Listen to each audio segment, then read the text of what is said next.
सभी सम्मानित साथियों को दिल से जय भीम, नमो बुद्धाय।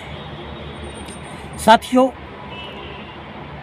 परम पूज्य बोधिसत्व बाबा साहिब डॉक्टर भीमराव अंबेडकर जी ने इस देश के शोषित, पीड़ित, असहाय, कमज़ोर और मजलूमों के लिए क्या क्या किया, इस पर मैं अपना समय जाया करना नहीं चाहता और ना ही आपके समय को नष्ट करना चाहता।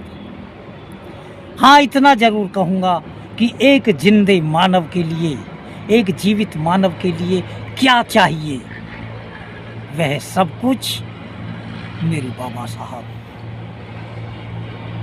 देकर गए। जो बौद्ध धर्म बाबा साहब अंबेडकर से पहले लगभग लुप्त होने के कगार पर था, जो बौद्ध धर्म का सूर्य लगभग अस्त होने के कगार पर था, 14 अक्टूबर 1956 को नागपुर के मैदान में बाबा साहब अंबेडकर ने उस बौद्ध धर्म को न केवल जीवित करने का काम किया, बल्कि एक विशाल वृक्ष के रूप में रोपने का काम किया।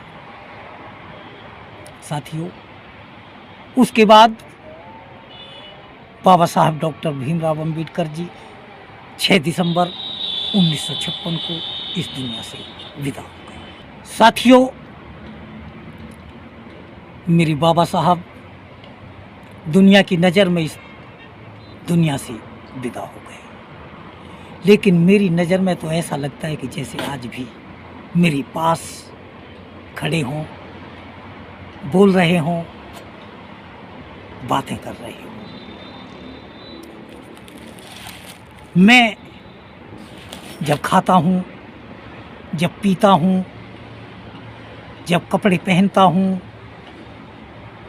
जब कहीं स्टेज पर गरजता हूँ, तो मुझे ऐसा लगता है कि जैसे मेरे बाबा डॉक्टर भीमराव अंबेडकर जी मेरी पीठ को थपथपा रहे हों कि वाह बेटे, उड़, खुलकर उड़, बहुत ऊंची उड़ान के साथ, गगनचुंबी उड़ान के साथ अपने अरमानों के पंखों को फैला और उड़। साथियों, खैर कोई बात नहीं, बाबा साहब चले गए, सबको जाना है, आपको भी मुझे भी। लेकिन बाबा साहब जिस तरह से गए, इस तरह से कोई नहीं गया। बाबा साहब डॉक्टर भीमराव अंबेडकर जी ने पूरे जीवन मेरे लिए, आपके लिए केवल लड़ाई नहीं लड़ी, बल्कि लड़ाइयाँ जीती, और उन जीती हुई लड़ाइयों के दम पर ही आज हम भारत में स्थापित हैं। बाबा साहब अंबेडकर अपने जीवन में जो मिशन लेकर चले थे, जो लक्ष्य लेकर चले थे, वो 99% उन्होंने स्वयं के बल पर लक्ष्य तक पहुंचा दिया। थोड़ी सी कसर रह गई थी कि अकस्मात उन्होंने संसार से विदा ले ली। अब जिम्मेदारी मेरी थी कि उनके 1% मिशन को पूरा करो। जिम्मेदारी आपकी भी थी कि उनके 1% मिशन को पूरा करें। जिम्मेदारी हम सबकी थी कि उनका 1% जो सपना बाकी रह गया था, उसको पूरा करें। वो तो चले गए, लेकिन बाबा साहब अंबेडकर के अनुयायी इस पूरे देश में फैल गए। बाबा साहब के अंबेडकर के मिशन को और बौद्ध धर्म के कारवां को लेकर बाबा साहब के अनुयायी इस पूरे देश में फैल गए, बौद्ध धर्म की मशाल लेकर और अंबेडकर मिशन को लेकर। कोई ढोलक और बाजे से, गीत और संगीत के माध्यम से लोगों को घर घर तक भारत के कोने में बाबा साहब अंबेडकर के मिशन और बौद्ध धर्म को समझा रहा है। कोई वक्ता के रूप में बाबा साहब अंबेडकर के मिशन को समझा रहा था और कोई मानव सेवा के तहत बौद्ध धर्म और अंबेडकर मिशन को पूरा करने की कोशिश कर रहा था।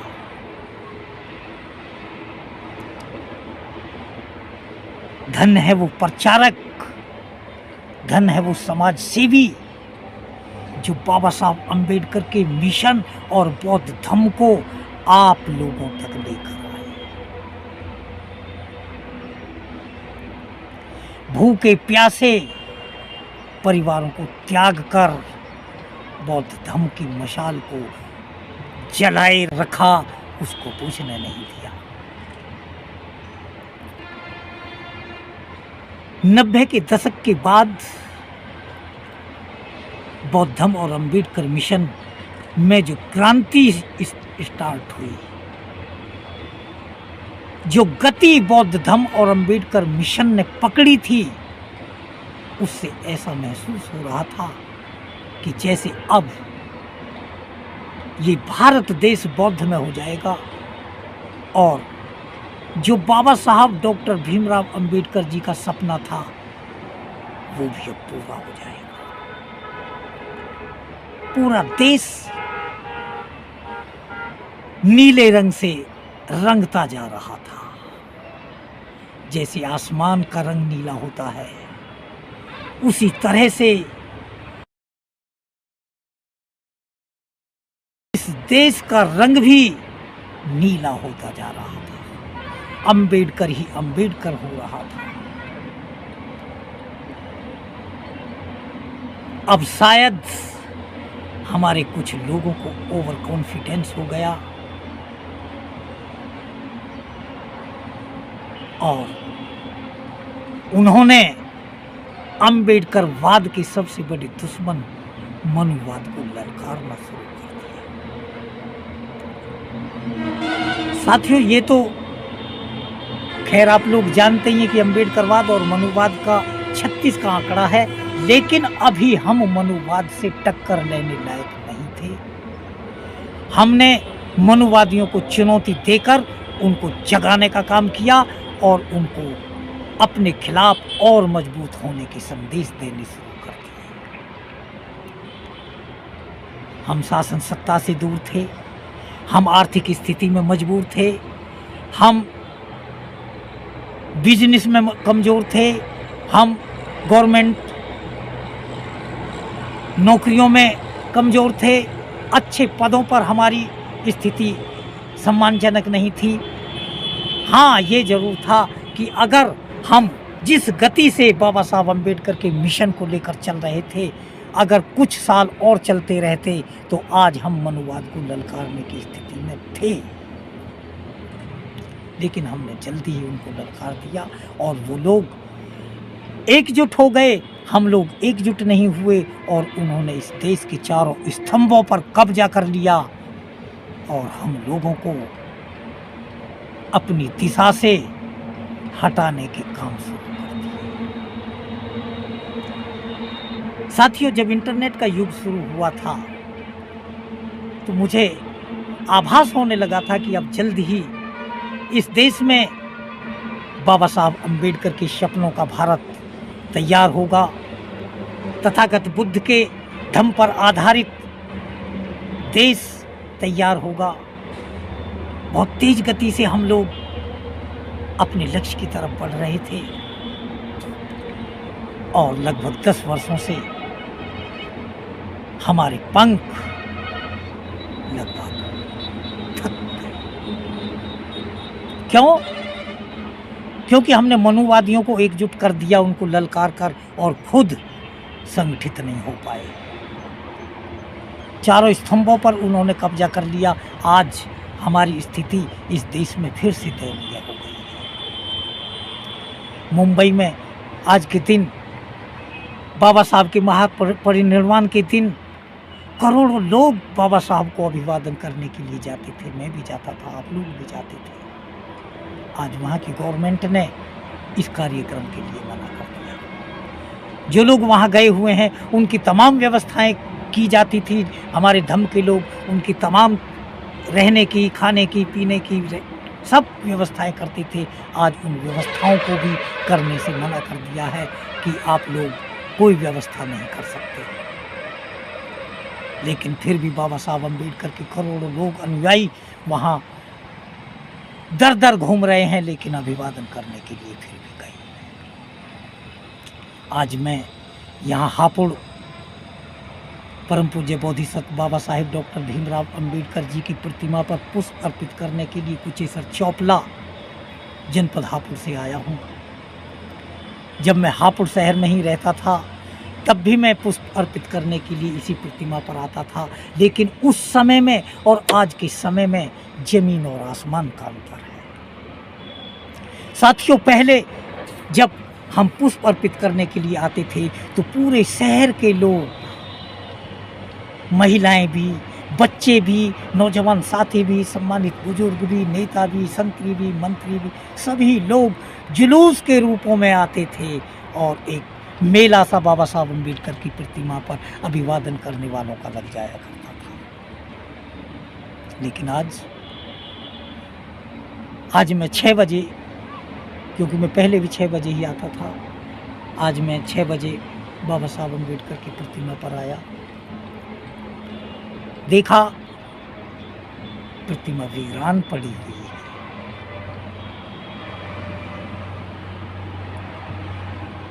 कोई व्यवस्था नहीं है। मुझे सहसा वो पिछले दिन याद आ गए जब हम चारों तरफ सफाई करके कली बखेरा करते थे, जुलूस के रूप में लाइन लगती थी माला अर्पण करने वालों की। लेकिन आज वीरानियां छाई हुई है। मुझे बड़ा दुख हुआ। एक तो दुख बाबा साहब अम्बेडकर के परिनिर्वाण का, और दूसरे उनके अनुयायियों का कि वो लोग आज बाबा साहब को लगभग भूल गए। इस विषय पर मैंने यहाँ मौजूद 10 से ऊपर का टाइम है। आज मैंने सुबह 6 बजे से और अब लगभग 10 बज गए हैं, मैं इंतज़ार कर रहा था कि हापुड़, जिसको बौद्ध नगरी के रूप में हम लोग जानते हैं, कि यहाँ पर जो है अनुयायी आएंगे, हो सकता है लेट आएँ, लेकिन कोई नहीं आया है।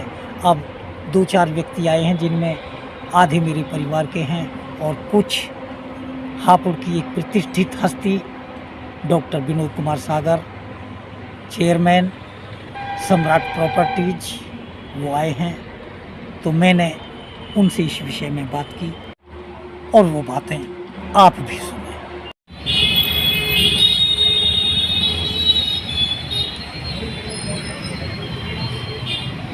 आ जाओ बाहर से।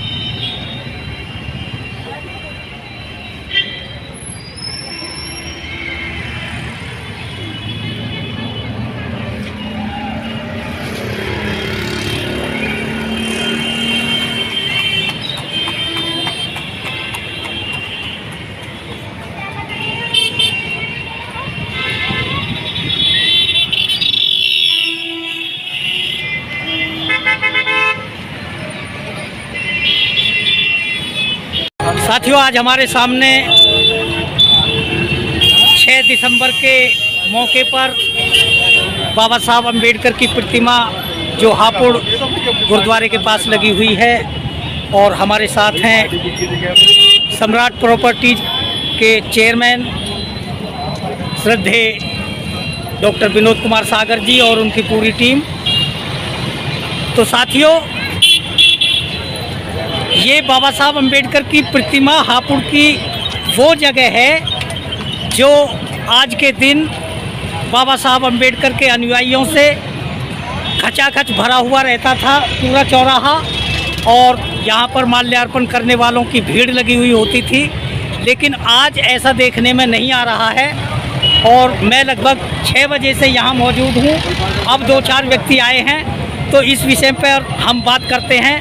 सम्राट प्रॉपर्टी के चेयरमैन डॉक्टर विनोद कुमार सागर जी से कुछ बातें कि ऐसा क्यों हो रहा है या पहले ऐसा होता था वैसा आज क्यों नहीं है। तो डॉक्टर साहब, जैसा कि हापुड़ को बौद्ध नगरी माना जाता है, तो यहाँ आज ऐसा दिखाई नहीं दे रहा कि हम हापुड़ में बौद्ध नगरी में खड़े हुए हैं। बाबा साहब के परिनिर्वाण दिवस पर आज हम बाबा साहब की मूर्ति पर जो खड़े हुए हैं, ऐसा नहीं लगता कि जैसे ये बौद्ध नगरी हो। तो ऐसा क्यों है? श्रीमान जी, सर्वप्रथम सभी को जय भीम। यहाँ जितने भी लोग बाबा साहब की प्रतिमा पर माल्यार्पण करने या बाबा साहब के यहाँ अपना फोटो खिंचवाने आते हैं, वो केवल स्वार्थी लोग हैं। जी। जिनको स्वार्थ होता है वो आ जाते हैं, जो निस्वार्थ है वो पहले खड़े हुए हैं। चुनाव आ रहा है, आएंगे दल बल के साथ सफ़ेद कपड़े पहन के और यहाँ अपने गले में माला डालेंगे, ना कि बाबा साहब के गले में। अपना केवल अपने आप को चमकाना है, राजनीति चमकानी है, बाबा साहब को यूज करना है। उनका मतलब खत्म, बाबा साहब खत्म। पिछले 5 वर्षों से मैं बाबा साहब की प्रतिमा को साफ सफाई और डेकोरेट करता था। कुछ लोगों ने, मेरे अपने भाइयों ने ऑब्जेक्शन करा कि क्या विनोद सागर ने गोद ले रखा बाबा साहब को, टाइम से पहले कर देता। तो मैंने पिछले 14 अप्रैल में कहा था कि आज से मैं नहीं करूँगा। आज आप देख सकते हो, एक भी लाइट, एक भी झंडा, कोई साफ सफाई नहीं है। केवल ये दिखाना चाहते थे हम लोग बाबा साहब के इस स्थिति को कि वो आगे बढ़ कर आएँ और करें जो 5 साल से हम लोग कर रहे थे। जय भीम, जय भारत। तो डॉक्टर साहब, एक बात और पूछना चाहेंगे, जैसा कि आपने बताया कि लोग अपने फोटो खिंचवाने के लिए यहाँ आते हैं, तो वो लोग पहले भी आते थे, लेकिन पहले तादाद ज़्यादा थी, अब वो फोटो खिंचवाने वाले लोग भी कम हो गए। अब बीजेपी सरकार में बाबा साहब के पास आने से डरने लगा दलित समाज। अभी बसपा की सरकार आ जाओ, मुर्दे भी आगे यहाँ बैठ जाएंगे। इन लोगों को ये है, अगर बाबा साहब की गैर फोटो खींचा, बाबा साहब पर माल्यार्पण करी, तो ऐसा ना हो बीजेपी सरकार हमें जेल में भेज दे। क्योंकि आधे लोग थे 2 अप्रैल के आंदोलन से भयभीत हैं। हम ना भयभीत थे, ना हैं और ना रहेंगे। यानी कि सीधा सा असर ये है कि जो मनुवादी लोग हैं वो आप लोगों के जितने भी पर्व हैं या जितने भी जो है आपके शुभ या अशुभ दिन हैं, उनको जो है मनाने से रोकने का प्रयास करते हैं। रोकने का प्रयास भी बहुत जगह हो रहा है। अभी हापुड़ में तो ऐसा नहीं हुआ है, लेकिन कहीं ना कहीं इस सरकार का भय लोगों में व्याप्त है कि इस सरकार में अगर ऐसा करेंगे वैसा करेंगे तो हमें दिक्कत खड़ी हो सकती है, जबकि ऐसा कुछ नहीं है। लोकतंत्र है, इससे कोई नहीं टकरा सकता। लोकतंत्र जीता है और दलित समाज से हर किसी के बस की टकराना भी नहीं। अम्बेडकरवादी तो एक बात कहते हैं कि जय भीम हमारा नारा है। कहाँ है अम्बेडकरवादी? कहाँ है? हम संघर्षों के आदी हैं, हम अम्बेडकरवादी हैं। आज का दिन महत्वपूर्ण दिन है, यहाँ होते अम्बेडकरवादी होते तो। यानी कि वो नारा जो है झूठा है। जो क्रीम है, जो शहर की मलाई है, जो इस दलित समाज पर राज करते हैं, कोई चमक रहा उनमें से? नहीं, यहाँ पर कोई 6 बजे से है यहाँ। जी जी, कोई आया? मुझे अब 10 बज रहे हैं और 10 बजे जो है आप 4-6 मूर्तियाँ दिखाई दी हैं। तो इस समय तो सबको आना चाहिए था टाइम से पहले, लेकिन अभी तो आधे सो रहे होंगे। तो जो नारा लगाते हैं कि हम अम्बेडकरवादी हैं, संघर्षों के आदी हैं, वो नारा बिल्कुल फर्जी है, कुछ नहीं है। ठीक है। आपका जो है बहुत बहुत धन्यवाद, आपने हमें समय दिया। जय भीम।